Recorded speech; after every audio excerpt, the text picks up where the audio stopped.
Bien, seguimos en Claramente Claro y seguimos con un nuevo espacio en el cual vamos a entrevistar todas las semanas al número uno de las distintas formaciones políticas de Cantabria. En estos momentos con nosotros nos acompaña Rubén Gómez, que es el número uno al Congreso por Ciudadanos.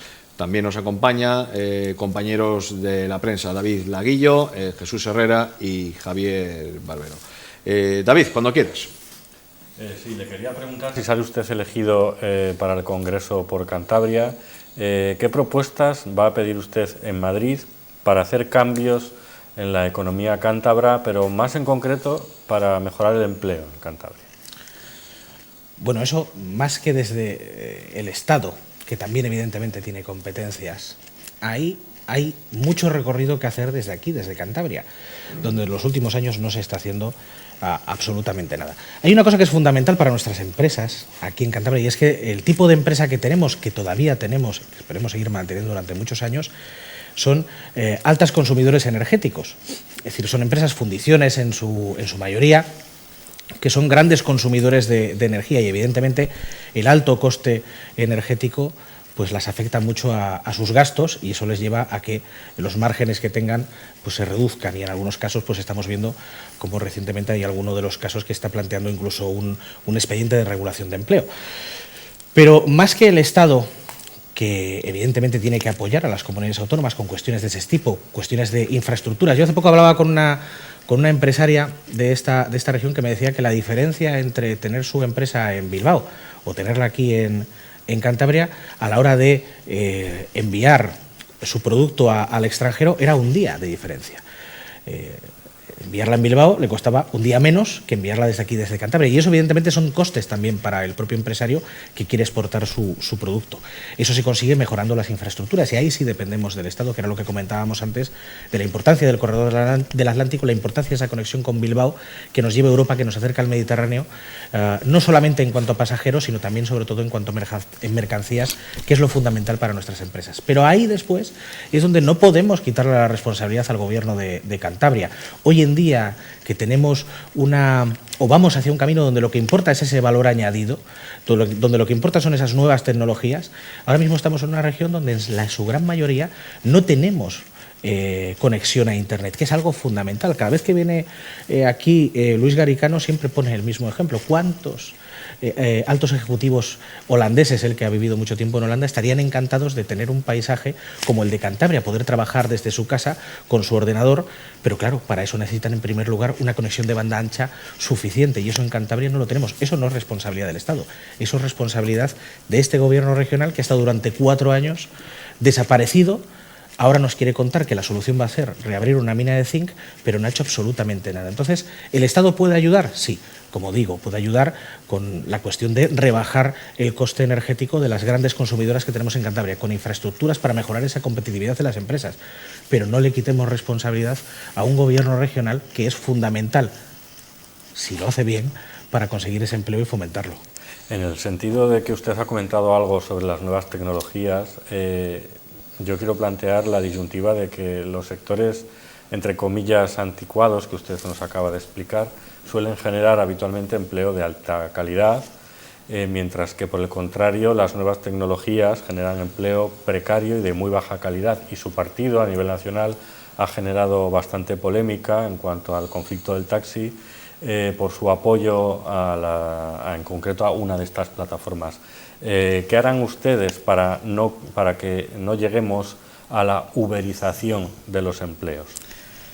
Pero es que la modernización no es mala. La cuestión o la pregunta es dónde queremos enfocar el eje clave. ¿Hacia un mejor servicio a la ciudadanía, o lo queremos enfocar hacia mantener lo que es una cuestión o una costumbre que se lleva durante muchos años, pero que está estancada en el pasado? Y aquí pasa exactamente lo mismo. Yo no estoy del todo de acuerdo en que las nuevas tecnologías, o no estoy de acuerdo, mejor dicho, en que las nuevas tecnologías tengan que traer necesariamente un empleo precario. Creo que eso es una cuestión sistémica o un problema sistémico que tenemos ahora mismo, donde el empleo que se está creando es precario precisamente por cuestiones como la falta de flexibilidad del mercado laboral, o porque no se están implantando las medidas adecuadas en ese mercado laboral, ¿no? Pero no necesariamente porque el tipo de empleo que esté relacionado con las nuevas tecnologías sea precario, todo lo contrario. Aquí vemos y tenemos grandes instituciones que se dedican a la innovación, como puede ser el IH, el IDIVAL o el IBITEC, que sin embargo están capadas porque al ser entidades públicas no pueden crecer y pueden ofrecer también mejores contratos a los trabajadores que tienen. Y son empresas que están, o instituciones que están relacionadas con la innovación, que están relacionadas con las nuevas tecnologías. Por tanto, esa relación directa entre empleo generado a través de empresas relacionadas con las nuevas tecnologías y empleo precario no es inmediato, sino que está generado o está derivado de otra serie de cuestiones. Y en el caso de los taxis y de la plataforma Uber, nosotros lo que entendemos es que, en primer lugar, en un mundo como el que tenemos hoy en día, hay que modernizar y hay que intentar dar el mejor servicio a los usuarios. Lo que no podemos ir es Europa en una dirección y España en otra, retrocediendo 30 años al pasado. Igual que hablo o podría hablar de otros sectores. En el caso este, exactamente lo mismo. Pueden convivir perfectamente las VTCs con los taxis, como por cierto conviven hoy en día, porque las VTCs no se inventaron con Uber, sino que hay otro tipo de VTCs que son servicios a demanda que están existiendo hoy también en día y que sin embargo no les prestamos tanta atención. Lo que hay que hacer es regular eso para asegurar, entre otras cosas, que no hay un problema de competencia y que no se genera o no se favorece un monopolio como podía estar generándose hasta la fecha. Javier. Perdón. Jesús. Bueno, en las dos últimas elecciones generales, en diciembre de 2015 y en junio de 2016, los 5 escaños de Cantabria al Congreso se repartieron mucho. El mismo resultado en las dos citas. 2 para el PP, 1 para el PSOE, otro para ustedes, Ciudadanos, y otro para Podemos. Ahora se unen 2 partidos más a la competencia, el Partido Regionalista y Vox. ¿Cuál es su pálpito? ¿Va a estar más repartido de nuevo? ¿Se va a concentrar más? Y además de que Ciudadanos vaya a obtener un gran resultado, ¿tiene un pronóstico de cómo pueden ir estas elecciones en Cantabria? Los pronósticos son muy difíciles de hacer. Y si no, tenemos de ejemplo lo que está pasando con el CIS, que últimamente no acierta ninguna, no hay más que ver lo que pasó en Andalucía. Bien es cierto que cuando colocas a un miembro de la ejecutiva del Partido Socialista en el CIS, pues casi es extraño que no le dé las cifras que le está dando a su partido, aunque luego, como digo, y en Andalucía tenemos la máxima prueba, pues el parecido con la realidad es básicamente ninguna. Es verdad que la incorporación de partidos que no habían concurrido en las últimas, pues cambia un poco, en principio, el tablero, pero al final quien decide y quien tiene que tomar la decisión son los cántabros. El Partido Regionalista no se presenta porque crea que se tiene que presentar, sino que se presenta por obligación. Por la obligación de que un mes después tiene las autonómicas y evidentemente le preocupa el salir del debate político durante un mes. Veremos a ver cómo participa de ese debate, porque yo creo que todos estamos ya cansados de ver al todo reivindicativo Revilla diciendo que él es el único que puede conseguir cosas para Cantabria, pero de los últimos 24 años ha gobernado durante 20, 8 como vicepresidente y 12 como presidente. ¿Qué proyecto nos ha dejado? ¿De qué han servido esas reivindicaciones? De absolutamente nada. Y ahora pretende mandar a Madrid al paradigma de lo que ha sido esta legislatura, que es el consejero Mazón, que muy buena voluntad, pero que ha hecho nada. No ha hecho absolutamente nada. ¿Qué obra nos ha dejado el consejero de Obras Públicas? Es más, antes hablábamos de la falta de presencia del Gobierno de Cantabria en ese corredor, en esas reuniones del corredor del Atlántico. El consejero de Obras Públicas entendía que tampoco tenía por qué estar allí porque estaba más ocupado aquí haciendo vaya usted a saber qué. Con el presupuesto que ha manejado durante esta legislatura tampoco es que haya podido hacer gran cosa, eso es verdad. Pero cuando uno tiene proyecto, cuando uno tiene voluntad, se pueden hacer muchas cosas. Cuando lo que quiere es pasar desapercibido durante 4 años, evidentemente, nada. Y en el caso de Vox, pues también veremos a ver qué deciden los cántabros. Yo lo que tengo claro, y eso es comprobable y contrastable, es que el único partido que crece elección tras elección es Ciudadanos. En Cataluña pasamos de 9 diputados a 21 a ganar las elecciones. En Andalucía, en 3 años, hemos pasado de no estar en el Parlamento a 21 diputados.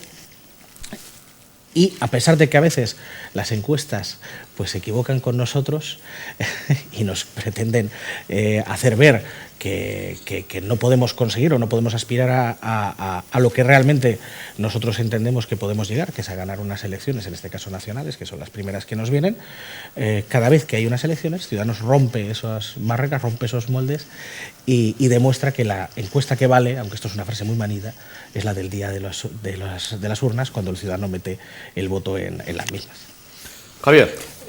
Ya que ha hecho referencia a lo que usted define como parálisis del gobierno autonómico a la hora de llevar a cabo proyectos estratégicos en la comunidad autónoma, le quiero preguntar por dos. ¿Cuál es su opinión, su criterio sobre lo que el gobierno de Cantabria sí define como dos proyectos estratégicos? La mina de zinc, que además está de actualidad estos días, la posibilidad de retomar la actividad minera de zinc en la cuenca del Besaya y en la zona de Riocín, pasando por Udías, Cabezón de la Sal y prácticamente hasta plantarse casi en los picos de Europa, que es hasta donde se supone llega esa veta enorme de zinc. Veremos de qué calidad.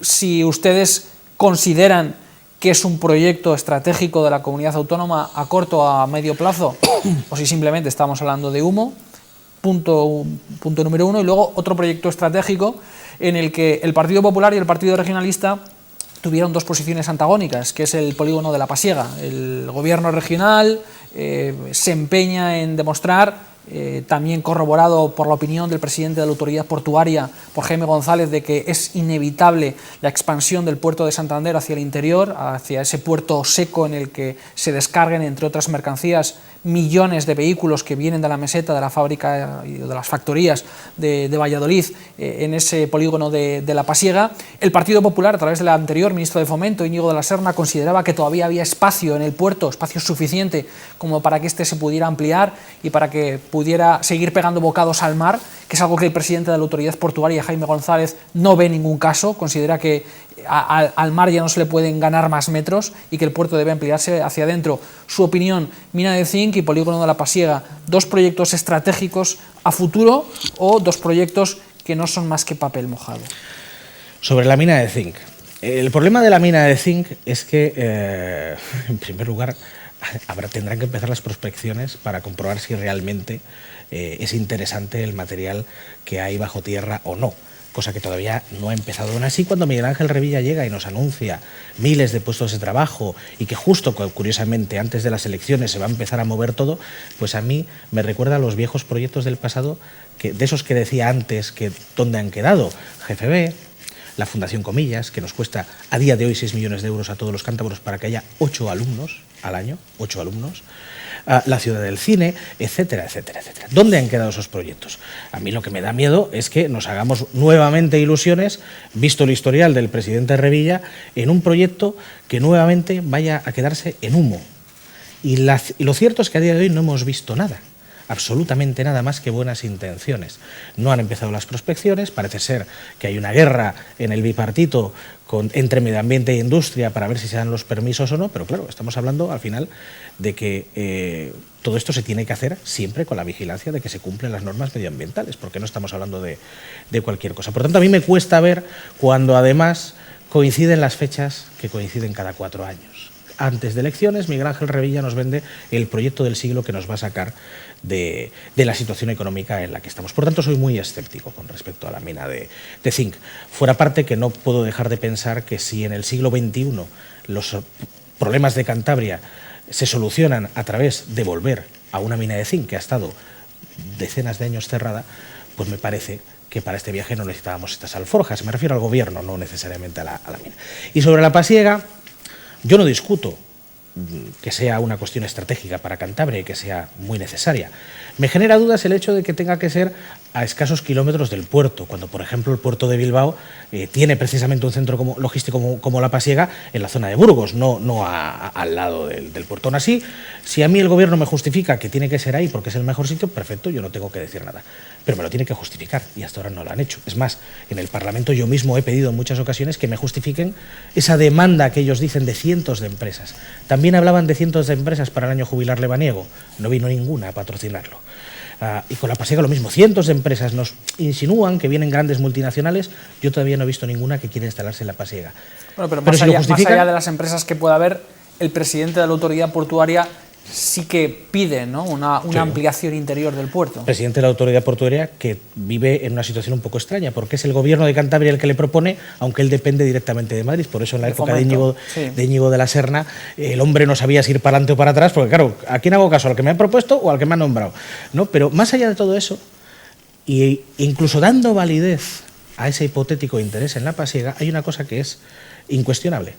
La pasiega no sirve de absolutamente nada si no hay una conexión ferroviaria adecuada con Bilbao, y no sirve de nada si no hay una conexión ferroviaria con Madrid, porque lo que vas a trasladar son mercancías. Si no amplías los apartaderos no sirve de nada, si no mejoras la longitud de los trenes que salen de Cantabria y que trasladan mercancías, evidentemente no ganas esa competitividad que puede dar sentido a la pasiega.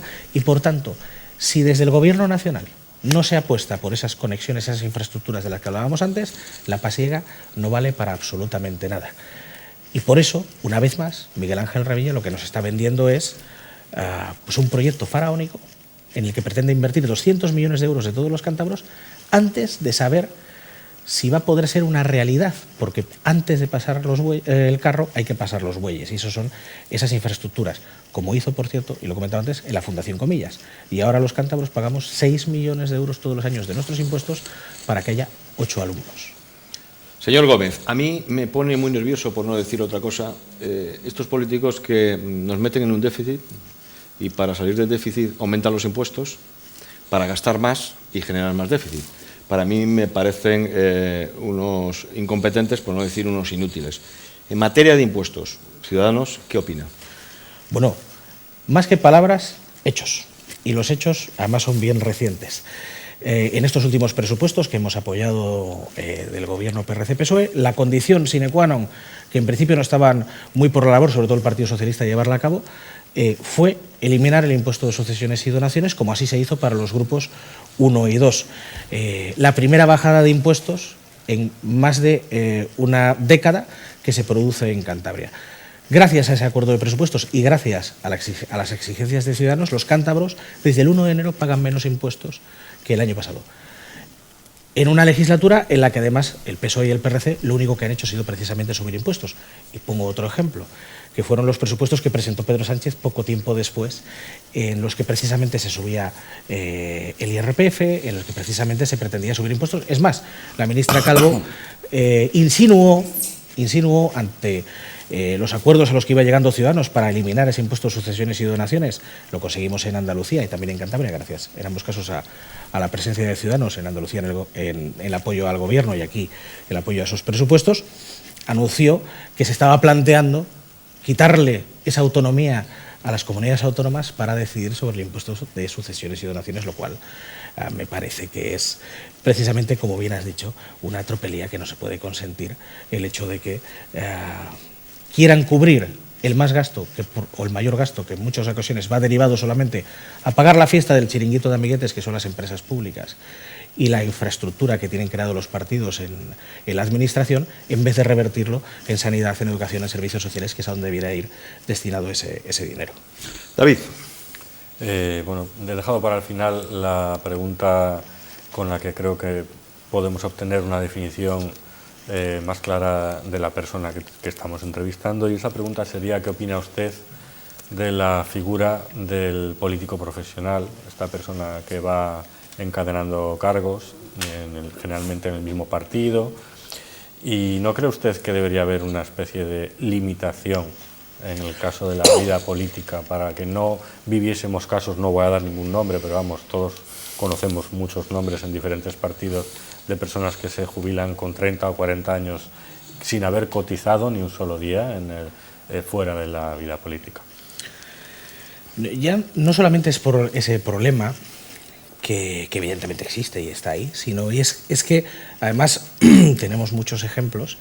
El hecho de mantenerse durante demasiado tiempo, durante muchos años, décadas incluso, en un cargo de gobierno, acaba al final generando en el subconsciente la sensación de que ese cargo te pertenece a ti, cuando no te pertenece a ti, pertenece a aquellos a los que representas. Y además también acaba generando ese relativismo a la hora de gestionar y a la hora de tomar decisiones, que conlleva en algunos casos a desmanes que no se debieran de consentir. Precisamente por eso nosotros, cuando yo accedo al Parlamento a principio de legislatura y me reúno por primera vez con Miguel Ángel Revilla, que tenía intención de ser presidente de Cantabria, una de las primeras condiciones que le pongo encima de la mesa, o que Ciudadanos le pone encima de la mesa, es establecer la limitación de mandatos en la ley electoral. Cosa que a Miguel Ángel Revilla evidentemente se niega en rotundo, porque él es el mayor ejemplo de que no está por la labor de la limitación de mandatos. Quizás la próxima legislatura sí está más por la labor, porque ya vea que no tiene mucha intención de posponer su retirada mucho tiempo más, ¿no? Pero nosotros somos firmes defensores de que hay que cambiar la ley electoral precisamente para incluir esa limitación de mandatos y no ver, como hemos visto y como vemos, pues los desmanes de aquellos que llevan 30 años en el mismo sitio y que acaban creyéndose que el sitio es suyo. La ley electoral hay que reformarla para muchas cosas, también para que consigamos por fin que sea un ciudadano un voto y no necesariamente, o no lo que estamos viendo ahora, donde hay partidos con 200.000 votos que tienen mayor representación que los que consiguen 1,5 millones, ¿no? en el Congreso. Pero la limitación de mandatos es fundamental precisamente para evitar eso. Y porque a la política se llega con fecha de inicio y también con fecha de final, porque esto es una vocación, no es una profesión. Yo el día que entré, desde entonces tengo muy claro que más tarde, más temprano, cada día que pasa evidentemente está más cerca, pues se terminará también mi trayectoria política y volveré pues al lugar donde he venido, que es a la sociedad civil y a buscarme la vida como tantos y tantos españoles hacen todos los días cuando se levantan. A lo largo de la entrevista han habido críticas a dirigentes políticos y entre ellos a Miguel Ángel Revilla, presidente del Gobierno y líder del PRC, y también ha salido el acuerdo presupuestario al que Ciudadanos llegó con el Gobierno, sobre todo, yo diría que con la parte regionalista del Gobierno, y que tenía como contraprestación la rebaja de impuestos. Es decir, se ha advertido una cierta sintonía, o por lo menos un diálogo fluido de ustedes con la parte regionalista del Gobierno. En una de estas, ¿están ustedes gobernando la próxima legislatura autonómica con el PRC? Bueno, yo espero que no dentro de mucho estemos gobernando en Cantabria. No sé con quién, eso dependerá de lo que decidan los ciudadanos cuando llegue el momento de votar. Pero nosotros creo que hemos demostrado, además, en toda España, que somos un partido dialogante, que somos un partido negociador, que es capaz de llegar a acuerdos. Evidentemente uno llega a acuerdos con aquel que te quiere escuchar y que quiere consensuar. Es decir, que aquí el Partido Socialista, y la prueba la tuvimos el día que se firmó ese acuerdo de presupuestos, donde el secretario general del Partido Socialista no apareció. No apareció. Es curioso, es llamativo que un hombre que vive su vida política persiguiendo una foto, el día que tiene una foto, ese día esté precisamente ocupado ejerciendo de delegado de gobierno. Debe ser el único, desde que llegó al cargo, en el que se ha dedicado a ejercer de delegado de gobierno en vez de buscar la foto. Casualidades tiene la política en este caso, ¿no? Pero es cierto, y además ellos lo manifestaron públicamente. Sí se sentaron a hablar con Podemos en un cuartito del Parlamento, no tuvieron tan a bien sentarse, en este caso, insisto, el secretario general del Partido Socialista, con Ciudadanos para llegar a un acuerdo. Pero bueno, es que Pablo Zuluaga es el minillo de Pedro Sánchez aquí en Cantabria y actúa exactamente en la misma concordancia que actúa su líder supremo, ¿no? Pero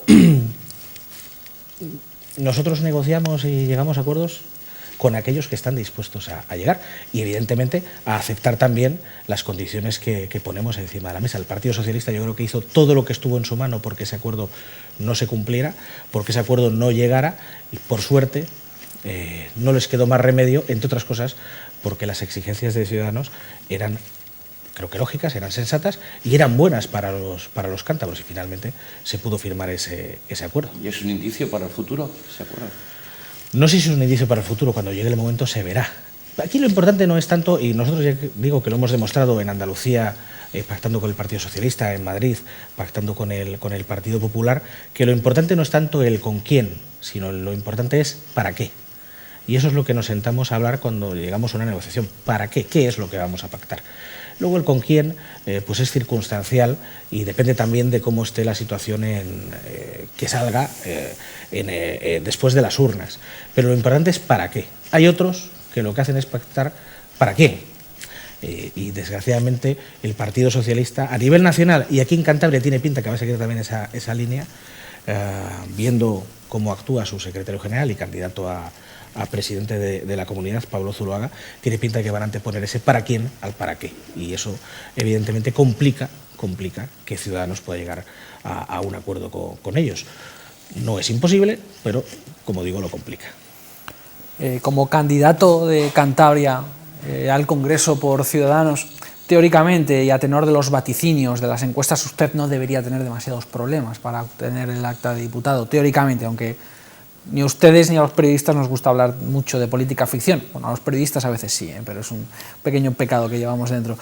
Le pregunto, concepción del Estado autonómico de usted como diputado, como futuro diputado del Congreso de los Diputados, y de Ciudadanos, porque aquí sí que es verdad que Ciudadanos ha ido modelando su discurso con respecto a las transferencias de las autonomías o a las no transferencias de las autonomías, hasta el punto de que en su momento incluso Albert Rivera abogó por suprimir el régimen foral de Navarra, por ejemplo, o el cupo vasco, los privilegios fiscales que tienen esas dos autonomías, País Vasco y Navarra, pero esta semana nos hemos desayunado con la noticia de que Ciudadanos, oh sorpresa, va a concurrir a las elecciones generales con un partido regionalista, que es el Unión del Pueblo Navarro, que es un partido que defiende a ultranza el régimen foral privilegiado que tiene Navarra. No se entiende que por un lado en su momento Albert Rivera dijera que iba a suprimir esos privilegios y que ahora Ciudadanos vaya de la mano con un partido regionalista que, insisto, aboga por mantener y por potenciar esos privilegios forales. ¿Cuál es la concepción de Ciudadanos con respecto al Estado autonómico? ¿Con qué nos tenemos que quedar? Bueno, nosotros lo que hemos dicho es que no entendemos que exista esas diferencias o esos derechos históricos un poco extraños de algunas comunidades autónomas, pero lo cierto es que están recogidos en la Constitución y, por tanto, mientras estén recogidos en la Constitución y no hay una mayoría que lo cambie, ahí están. Y lo que hay que hacer es calcularla con transparencia y con lealtad entre ambas partes, en este caso entre la comunidad foral y el Estado, no como se calcula o como se ha calculado esta última vez ese cuponazo vasco en un cuarto oscuro con PP, PSOE y Podemos. No sabemos muy bien cómo, sí sabemos para qué, evidentemente, pues para conseguir un presupuesto apoyado por el PNV como después se consiguió. Pero tenemos muy claro que más tarde, más temprano, Europa va a decir que estos privilegios no pueden continuar. Pero bueno, mientras estén en la Constitución, mientras Europa en principio no diga nada, ahí están. Y insisto, lo importante, y eso es lo que defiende Ciudadanos, lo que hay que hacer es calcularlo adecuadamente, con lealtad entre ambas partes y sobre todo con transparencia. No se pueden negociar estas cuestiones de forma opaca. Con respecto a las autonomías, tenemos varios extremos. Tenemos el extremo de Vox, que lo que quiere es eliminar las autonomías, lo que quiere es que Cantabria como comunidad autónoma desaparezca. No, si yo le pregunto por la concepción de Ciudadanos. Voy a ello. Y tenemos otros extremos, como puede ser Podemos, que básicamente lo que quiere es que el Estado desaparezca. Ciudadanos, ¿qué es lo que entiende? Ciudadanos lo que entiende es que el Estado de las autonomías necesita aclarar, entre otras cosas, necesita aclarar cuestiones como las competencias, que no están aclaradas en algunos casos, y eso provoca, entre otras cosas, que el Tribunal Constitucional tenga mucho trabajo entre comunidades autónomas o decisiones que se toman en las comunidades autónomas. Necesita una financiación autonómica adecuada, que asegure, entre otras cosas, que se den los servicios y se puedan pagar los servicios en función del coste que se da en las comunidades o que tiene en las comunidades autónomas, pero siempre defendiendo esa autonomía y esos estatutos de autonomía que nos hemos dado las diferentes comunidades autónomas, pero con algo fundamental, con el Estado asumiendo su responsabilidad. Y pongo un ejemplo, como es la alta inspección educativa. Lo que no puede ocurrir es que por el hecho de que en Cataluña se utilicen los colegios para adoctrinar a los más pequeños, ahora llega un partido y nos diga que hay que eliminar las autonomías. No, que si Cantabria lo hace bien, ¿por qué nos va a quitar la competencia en educación? ¿Cuál es el encaje de Cantabria en todo eso, según su punto de vista? El encaje de Cantabria, ahora mismo nosotros tenemos unas competencias, lo que tenemos que tener es una financiación autonómica adecuada y en base a los servicios que damos, y lo que tiene que funcionar ¿La es... tenemos? Ahora mismo no la tenemos porque hay que... Bueno, nosotros... he de reconocer que sí salimos bastante bien parados en esa última financiación, pero estamos